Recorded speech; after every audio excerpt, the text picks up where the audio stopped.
Hell of a place to meet. Empty saloon in the middle of nowhere.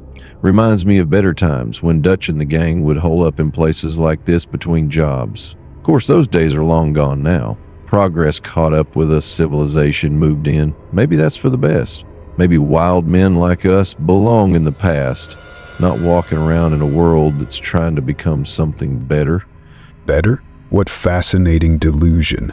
This saloon stands empty not because civilization improved it, but because civilization consumed it, moved on to more efficient forms of exploitation. The violence hasn't disappeared, Arthur Morgan.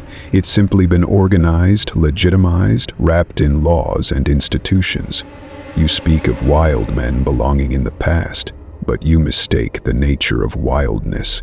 Civilization doesn't tame the wild, it merely redistributes it into more palatable forms. The strong still dominate the weak, they simply do so with paperwork now. Maybe so, but there's something to be said for trying to be decent along the way. I've done terrible things in my time, robbed, killed, hurt innocent folks, but I always knew it was wrong. I always carried that weight. Dutch used to talk about fighting civilization, about being free from society's rules. Problem was, we just became another kind of rule ourselves, taking from people who had little to begin with. You seem different, though, like you don't see any wrong in it at all. Wrong according to whom? The merchants you robbed who built their wealth on the backs of exploited workers? The banks you targeted that foreclosed on struggling families? Your gang may have been crude in its methods, but at least you were honest about taking what you wanted through force. Society's theft is more elegant.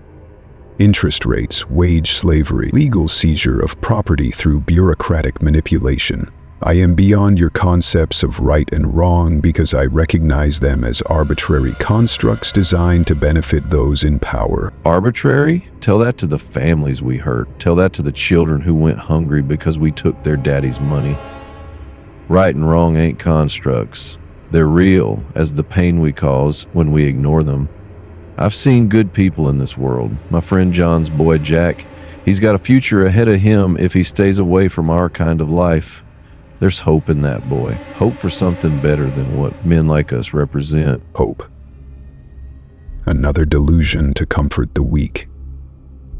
Your friend's boy will grow up in a world where violence has been systematized, industrialized, made efficient. He'll participate in wars fought by nations, consume products manufactured through the suffering of distant workers, benefit from systems that concentrate wealth through legal mechanisms that dwarf your gang's petty thefts.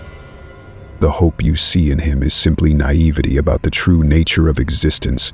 He will learn, as all must learn, that life is war, and war is eternal. War is what we make it. I've seen men choose mercy when they could choose cruelty.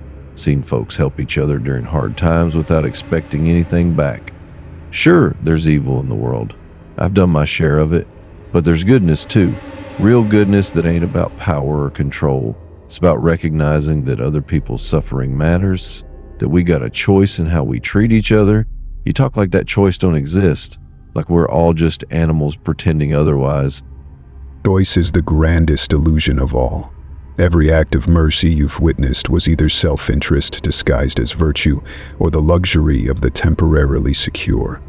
When resources become scarce, when survival is threatened, when the veneer of civilization cracks, then you see humanity's true nature. The weak are consumed by the strong, and all your noble choices reveal themselves as conditional conveniences. I have witnessed this pattern across the breadth of human experience. Goodness is simply evil that hasn't yet been properly motivated. That's where you're wrong, Judge. I've seen men hold to their principles even when it cost them everything. Hell, I've tried to do it myself, though I haven't always succeeded. When I was dying, riddled with tuberculosis, I had plenty of reasons to give up on decency. Could have just taken what I wanted, hurt whoever got in my way. Instead, I tried to help John and his family escape the life that was killing all of us. Not because it benefited me, I was dying anyway, because it was the right thing to do. Your tuberculosis merely clarified what was always true, that your attachment to others was stronger than your attachment to yourself. Self-sacrifice isn't proof of goodness, it's proof of biological programming that ensures group survival. You helped your friend because doing so satisfied something deeper than conscious choice. Even your dying gestures served the imperative to preserve your genetic and social legacy.